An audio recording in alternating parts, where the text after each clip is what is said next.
السلام عليكم ورحمة الله. صلوا على الحبيب القلب يطيب. تعالوا النهاردة هنعمل مع بعض وصفة اقتصادية جدا وحاجة روعة. اعملي بقى مشروع من البيت، اكلي ولادك حاجات حلوة.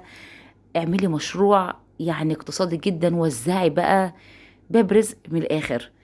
ببيضة واحدة بس هنعمل 28 قطعة كب كيك، وكمان هنعمل جاتو.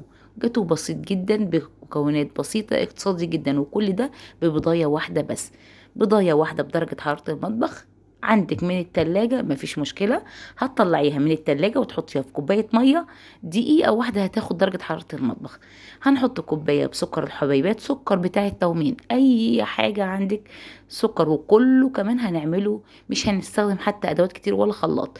معايا نص كوباية زيت، وهنحط عليها كوباية لبن. وكوباية اللبن هنا كانت طالعة من التلاجة، سخنتها مش دفتها، لا خليتها سخنة.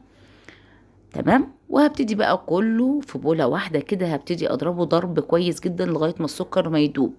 هتحس كده عمل رغاوي على الوش، يبقى كده هو داب وبقى زي الفل. تعالوا بقى معايا كوبايتين دقيق. كوبايتين دقيق انا خلطهم مرتين. ركزي في الاضافات وكله هحطه في صندوق الوصف. حطيت معلقتين من نشا الذرة، وهحط معلقة واحدة بس من الكاكاو والأسباني. النوع هنا أسباني، ولو تشوفي لونه بيبقى غامق جدا. هنحط عليه كيس ظرف بيكنج باودر كامل، ورشة صغيرة يعني طرف المعلقة من بيكنج صودا أو الكربوناتو، ورشة ملح ما تنساش عشان تظبط الطعم. كل ده هنديله تقليبه مع بعضه.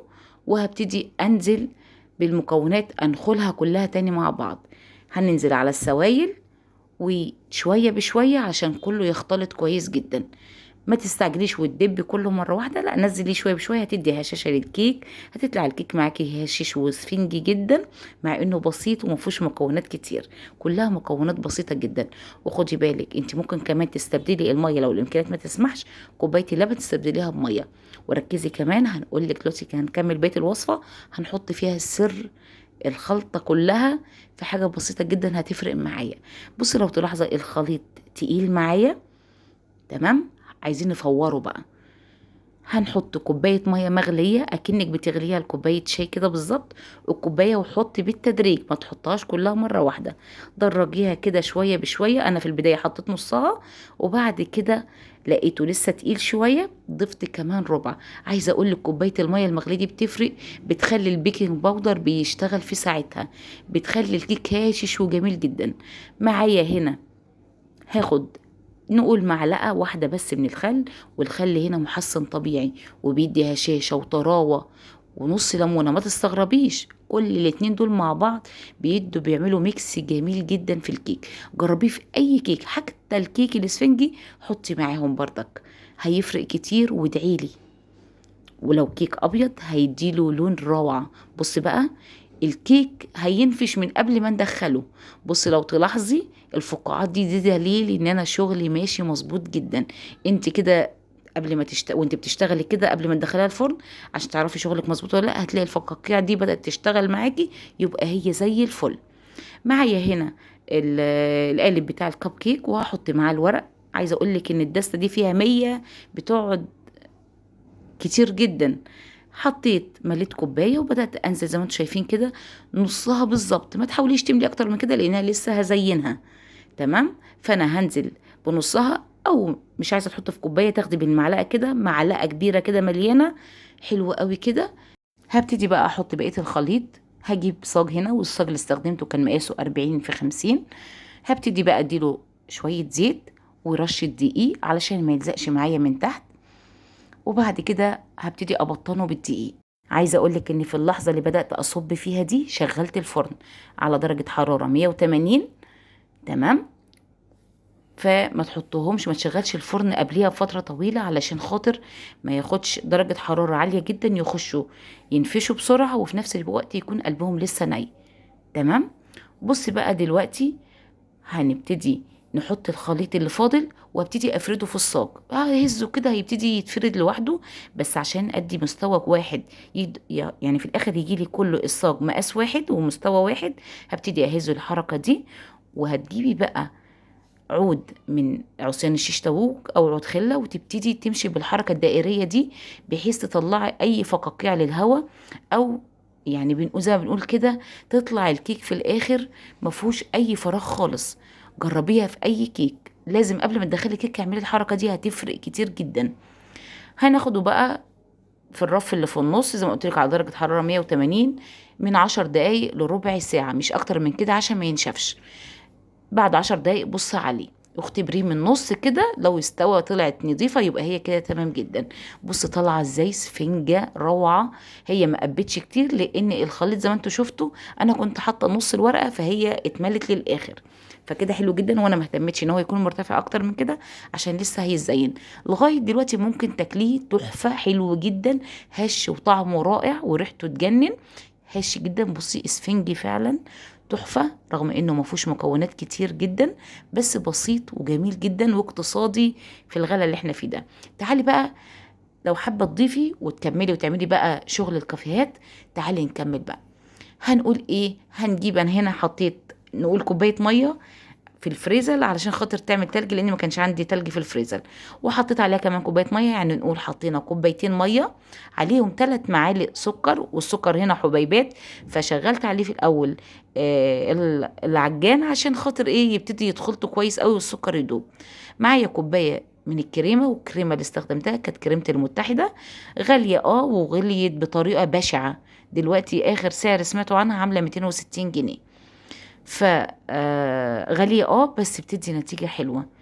هو تقريبا من كتر ما احنا بنتكلم عليها ان هي ممتازة فبدأوا يغلوا فيها، ما مش عارفين ايه النتيجة دي. المهم هنخلط فيهم وزي ما انت شايفة بتبقى قوامها متماسك. لازم تقلبي البولة كده تحس ان هي متماسكة عشان تفرق معاكي في فردها، ما تبقى سايلة.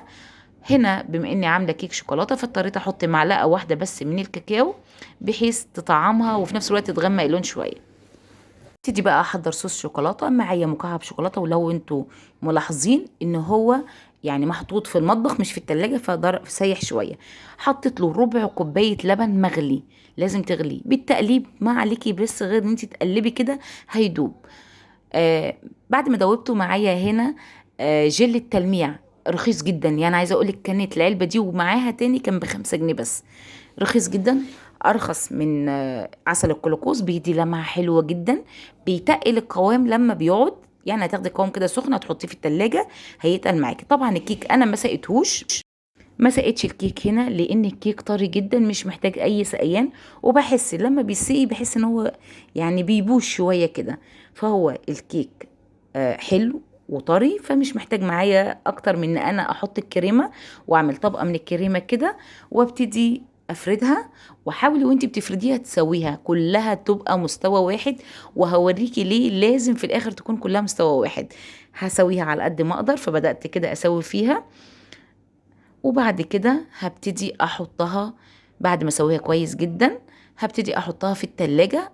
هنا طبعا كنت مستعجله فحطها في الفريزر ربع ساعه، وبدأت بعد كده اطلعها. لازم تكون تحط في الفريزر او في التلاجة، لازم تسقع معايا عشان لما احط صوص الشوكولاته، طبعا صوص الشوكولاته في التلاجة. هنحط بقى قوالب الكب كيك، بص طريه ازاي، روعه، طريه جدا، هشه. عايزه اقول لك ان بيتباعوا كام واحده كده، تقريبا 8 وحدات ب 12 جنيه تقريبا، صغننين جدا في كيس كده، طعمه روعة. الولاد عجبهم بطريقة مش طبيعية والله، لدرجة أختي كمان بتقولي يعني ضاقت منه هي وبنتها، بتقولي والله لو عربية كده الحاجات دي تتباع فيه أو أي مشروع والله يكسب ذهب. فأنا بقول أي واحدة باب رزق ليكي، لو حتى يا ستي اعملي واعملي كده وبيعي للكافيهات كده، حاجة اقتصادية وبسيطة جدا. تعالوا حطيت جنشته كده، حطيت حبة يعني شوية بندق، وده اختياري، حطي فول سوداني، هتحطي صوص شوكولاتة من اللي انا استخدمته كده، رشرشة كده عشوائي اللي يريحك، المتوفر عندك. حابة تكتفي بال انا حطيت بس روزتات كده بسيطة، مجرد لفيت لفة كده بسيطة بالقمع اداني الشكل البسيط ده. شغل مش يعني هنقول شغل احترافي بست بيت تطلعه، بسيط جدا، هش جميل، طعمه تحفة، ريحته جميلة، ريحته قمر كده زيكم. تعالوا بقى، كان متماسك شوية فحطيت شوية لبن عادي ساقع، افككه شويه وتعالي اقولك ليه. انا بقولك لازم يكون متساوي علشان لما هز الصاج معايا ينزل كله وياخد مستوى واحد. طبعا طالع من الفريزر، وقلنا نطلعه من الفريزر او من التلاجة ويكون متماسك للكريمه، عشان لما احط الصوص الشوكولاته ياخد كله سوا واحد وما يختلطوش ببعض، لانه ساقع جدا والشوكولاته اتحط على البتاع ما يتدخلوش جوه بعض. ده المقصود من ان احنا لازم نجمده شويه او نسقعه. طبعا تعالوا بصوا بقى الشكل النهائي تحفة، حاجة كده تستاهل بقكم. مشروع من البيت، فرحي ولادك. حتى الحاجات الحلوة للولاد من بره بقت غالية جدا وكلها مواد ربنا أعلم بيها. خافي على ولادك كده واعملي لهم حاجات بسيطة كده في البيت وغير مكلفة بالمرة. تعالي بقى هنا هنقطعها، ولازم وانتي بتقطعيها معايا كده في ايدي منديل، منديل مطبخ كده عشان ما يكونش فيه ريحة. وتبتدي كل تقطيع لازم تمسحي يا اما ميه مغليه جنبك وتنزلي فيها السكينه. تعالوا بقى اوريكم شكلها من جوه عامل ازاي. تحفه حلوه جدا، ريحتها تجنن. قطع حلوه، عملنا 16 قطعه جاتوه بطريقه بسيطه جدا. عايزه اقول لك بصي الصوص الشوكولاته لامع ازاي بسبب جيل التلميع، بسيط جدا ورخيص جدا. هاتيه وحطيه على صوص الشوكولاته بيفرق قوي، بيدي لمعه اكنه قطعه ازاز قدامك، لمعه حلوه جدا. وبيتقل الخليط، مع كل ما يتركن كل ما بيتقل. بصي هشه جدا. اوعي تفتكري الفرفطه بتاعت الكيك دي مفروله معايا، لا ده هي مجرد اللي انتوا شايفينه في قعر الصاج ده الدقيق عامل اثر، انما هي اسفنجيه جدا طريه طراوه حلوه، كل اللي ياكلها حقيقي تعجبه جدا. اتمنى انتوا كمان تجربوها وتعجبكم، وتكتبوا لي في تعليقاتكم حلوه ولا مش حلوه، الوصفه حلوه. واتمنى كده كل اللي شاف الفيديو وعجبه يعملوا شير عشان الكل يستفيد، وادخلوا قيموا القناة لو عجبتكم. اتمنى منكم تشتركوا فيها ولايك للفيديو بقى، ويشير كتير بين صحابكم وحبايبكم عشان الكل يستفيد. ودمتم في رعاية الله، ونتقابل في فيديو جديد ان شاء الله.